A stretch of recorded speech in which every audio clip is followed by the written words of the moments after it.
আপনারা যারা জেলা প্রশাসনের কার্যালয়ে ডিসি অফিসে নিয়োগ পরীক্ষায় অংশগ্রহণ করবেন তাদের জন্য আজকের এই ভিডিওতে থাকছে নিয়োগ পরীক্ষার সাজেশন, প্রশ্ন প্যাটার্ন, বিগত সালের প্রশ্ন নিয়ে বিস্তারিত আলোচনা। আশা করি ভিডিওটি প্রথম থেকে শেষ অবধি দেখবেন এবং চ্যানেলটি অবশ্যই সাবস্ক্রাইব করে রাখবেন। এখানে একটা কথা বলে রাখি, স্বল্প সময়ে ভালো একটা প্রস্তুতি চাইলে ডিসি অফিস জব রিভিউ এই বইটির পিডিএফ আমাদের কাছ থেকে সংগ্রহ করে নিতে পারেন। পিডিএফ এর মূল্য 40 টাকা। যারা নিতে চান তারা এই নাম্বারে হোয়াটসঅ্যাপের মাধ্যমে যোগাযোগ করে পিডিএফটি সংগ্রহ করে নেবেন।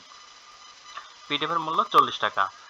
আর আপনাদের প্রশ্ন প্যাটার্ন কিন্তু এরকম আসবে: বাংলা, ইংরেজি, গণিত, সাধারণ জ্ঞান, এই চারটা বিষয়ের উপর প্রশ্ন আসবে। এখন আপনাদের অনেকেরই প্রশ্ন থাকে যে এই পিডিএফে কি আছে। এই পিডিএফে বিভিন্ন জেলার প্রিভিয়াস কোশ্চেন ব্যাংক দেওয়া আছে। তৃতীয় এবং চতুর্থ শ্রেণীর যে পরীক্ষাগুলো হয়েছে সব পরীক্ষার প্রশ্নের সমাধান দেওয়া আছে প্রায় 100 পেজের মতন।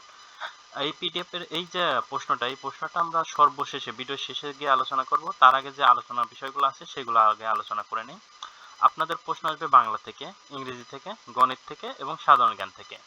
বাংলার জন্য সন্ধি, সমাস, বিপরীত শব্দ, এক কথা প্রকাশ, বানান, বাগধারা, সমার্থক শব্দ, কারক, সাহিত্য, অনুচ্ছেদ, আবেদনপত্র, এই টপিকগুলো ভালো করে পড়ে যাবেন। আপনাদের কোনো বই থাকলে সেখান থেকে পড়তে পারেন অথবা আমাদের বাংলা যে পিডিএফটা আছে পিডিএফটা থেকে পড়ে যেতে পারেন। ইংরেজির জন্য idiom, phrase, voice, gender, number, narration, changing sentence, translation, preposition, article, right form of verb এবং অ্যাপ্লিকেশন, এই প্যারাগ্রাফ অ্যাপ্লিকেশন, এই টপিকগুলো একটু ভালো করে দেখে যাবেন যদি আপনাদের বই থাকে সেখান থেকে, অথবা আমাদের ইংরেজি পিডিএফ থেকে পড়ে যেতে পারেন। গণিতের জন্য দশম শ্রেণীর যে গণিত বইটা আছে, এই গণিত বইটা যদি এ টু জেড শেষ করে যেতে পারেন, আপনার প্রশ্ন যেভাবেই আসুক না কেন আপনি অবশ্যই প্রশ্ন কমন পাবেন, পাটিগণিত এবং বীজগণিত।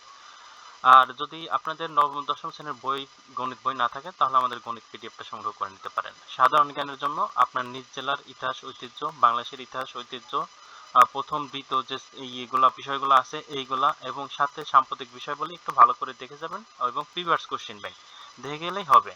তাহলে আপনাদের এক কথায় যে এই টপিকগুলো ভালো করে পড়তে হবে। আপনাদের যদি বই থাকে সেখান থেকে পড়ে নিতে পারেন, নতুবা আমাদের বাংলা, ইংরেজি, গণিত, সাধারণ জ্ঞান এবং সাথে প্রিভিয়াস কোশ্চেন ব্যাংক সবগুলো বইয়ের পিডিএফ থেকে পড়তে পারেন। সবগুলো বইয়ের পিডিএফ যদি নিয়ে পড়তে পারেন 100% প্রশ্ন কমন আসবে। যাদের দরকার তারা এটা স্ক্রিনশট দিয়ে হোয়াটসঅ্যাপের মাধ্যমে যোগাযোগ করে পিডিএফগুলো সংগ্রহ করে নেবেন। আর এইবার আসবো আমরা আমাদের মূল আলোচনায়, মানে কোশ্চেন ব্যাংকটা। আমাদের এটা 28/2/2026 তারিখে একটা জেলায় পরীক্ষা হয়েছিল। যেহেতু অফিস সহায়ক পদে পরীক্ষা হয়েছিল, অফিস সহায়কের পরীক্ষা যদি আলাদা না হয় তাহলে সেক্ষেত্রে 40 মার্কের পরীক্ষা হয়, 1 ঘন্টা সময় দেওয়া হয়। কিন্তু অনেক সময় আছে যে অন্যান্য যে পদগুলো আছে, যেমন কাম কম্পিউটার অপারেটর, তারপরে ষাট মুদ্রাক্ষরিক কাম কম্পিউটার অপারেটর, সার্টিফিকেট সহকারী, হিসাব সহকারী, এই যে অন্যান্য পদ, সিকিউরিটি গার্ড, নৈশ প্রহরী, নিরাপত্তা প্রহরী, মালি, বাবুর্চি, এই সবগুলো পোস্ট, মানে এই তৃতীয় চতুর্থ শ্রেণীর যে পোস্টগুলো আছে একসাথে যখন পরীক্ষা নেয় তখন কিন্তু পরীক্ষা হয় 70 মার্কের অথবা 90 মার্কের, সময় দেওয়া হয় কিন্তু সেক্ষেত্রে আবার 1.5 ঘন্টা। আপনাদের আশা করে বোঝাইতে পারছি। এখন আপনাদের প্রশ্ন কোন কোন টপিক থেকে আসে সেটা তো বললাম, এখন একটা প্রশ্ন আমি সমাধান করে দেখি কি কি আসছিল। বাংলা রচনা, বাংলায় রচনা করুন, অর্থাৎ বাগধারা ছিল রাঘব বোয়াল। এই বাগধারাটা কি করতে হবে? রাঘব বোয়ালের বাগধারার অর্থ লিখতে হবে এবং সাথে একটা বাক্য লিখতে হবে। যেমন রাঘব বোয়াল এর অর্থ হলো প্রভাবশালী বা ক্ষমতাশালী ব্যক্তি। এটা দ্বারা একটা বাক্য কেমন হবে? সামান্য চোরদের ধরা লাভ নেই, মানে সামান্য চোরদের ধরে লাভ নেই, সমাজের আসল রাঘব বোয়ালদের আইনের আওতায় আনা দরকার। এরপরে খ নাম্বারে ছিল আষাঢ়ের গল্প, এর অর্থ অবিশ্বাস্য বা আজগুবি গল্প। তোমার এই আষাঢ়ের গল্প বিশ্বাস করার মতো লোক এখানে কেউ নেই, তাই অহেতুক সময় নষ্ট করো না। এরপরে ছিল 2 নম্বরে এক কথায় প্রকাশ করুন, অহংকার নেই যার নিরহংকার, জলে ও স্থলে চরে যে উভচর, সন্ধি বিচ্ছেদ করুন ইত্যাদি, ইতিযোগ আদি ইত্যাদি, বিদ্যালয়, বিদ্যাযোগ আলায় বিদ্যালয়, কারক নির্ণয় করুন, ভিক্ষুককে ভিক্ষা দাও, সম্পাদনে চতুর্থ বিভক্তি, ছেলেরা বই পড়ে, কর্মে শূন্য বিভক্তি। আমাদের ছোট নদী কবিতাটির লেখক কে লিখেছেন? এটা লিখছেন রবীন্দ্রনাথ ঠাকুর। পল্লী কবির নাম লিখুন, পল্লী কবির নাম জসিমউদ্দিন। এই বানানগুলো, কবিদের নামের যে বানানগুলো এটা কিন্তু 100% কারেক্ট করতে হবে। এই নামের অনেকেই বানান ভুল করে আসেন, সেক্ষেত্রে আপনারা কিন্তু 0 মার্ক পান।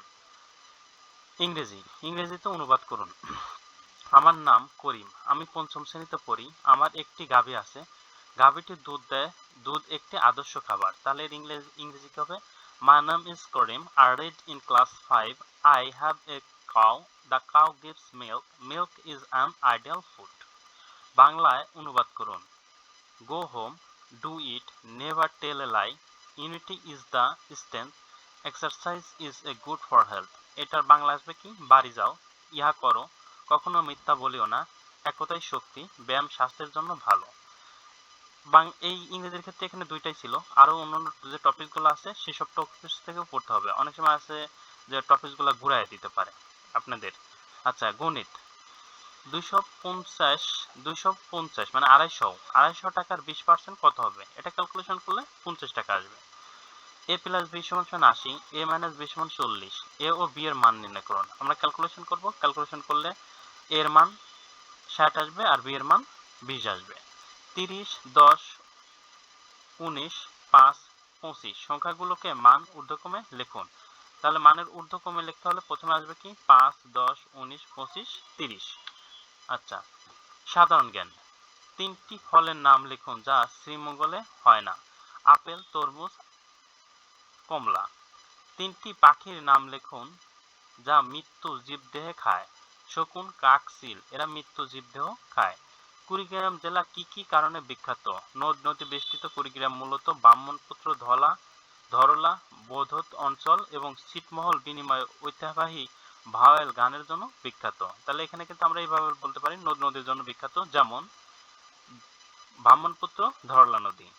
ছিটমহলের জন্য বিখ্যাত, এছাড়াও ঐতিহ্যবাহী ভাওয়াল গানের জন্য বিখ্যাত। অফিস সহায়কের কাজগুলো লিখুন। তাহলে অফিস সহায়কের বিষয় প্রশ্ন ছিল, অফিস সহায়কের প্রশ্ন। অফিস সহায়ক এর দায়িত্ব, কর্তব্যসমূহ: অফিসে আসবাবপত্র রেকর্ড সময়ে সুন্দরভাবে বিন্যাস সাধন করা এবং পরিষ্কার পরিচ্ছন্ন করা।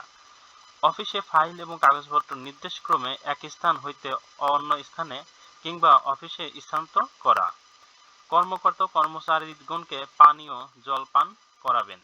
হালকা আসবাবপত্র অফিসের মধ্যে এক স্থান হইতে অন্য স্থান সরানো।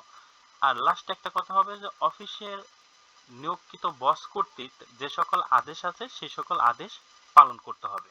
এটাও কিন্তু অ্যাড করে দিতে হবে। সবচেয়ে বড় কাজ হলো এটা, আপনার বস অফিস সহায়কে যা নিয়োগ দেয় ওই অফিসের বসরা যা বলবে তাই কিন্তু করতে হয়। আচ্ছা, বাংলাদেশে জাতীয় পতাকার দৈর্ঘ্য প্রস্থ অনুপাত করুন। এটা 10:6 অথবা 5:3। কুড়িগ্রাম জেলা কয়টি উপজেলা নিয়ে গঠিত? 9টি। রংপুর বিভাগে কয়টি জেলা আছে? 8টি। রাজসাগর দিঘি কোন জেলায় অবস্থিত? এটা দিনাজপুর জেলায় অবস্থিত। তাহলে সাধারণ জ্ঞানের প্রশ্নগুলো বুঝতে পারলেন। এরপরেও যদি আপনাদের কোনো প্রশ্ন থাকে মনে, তাহলে অবশ্যই কমেন্ট বক্সে কমেন্ট করে জানাতে পারেন। আজকের ভিডিও এখানেই শেষ করছি। সবার জন্য শুভকামনা রইল। সবাই সুস্থ থাকবেন, ভালো থাকবেন। আর যদি পারেন আমাদের পিডিএফটা সংগ্রহ করে নিতে পারেন।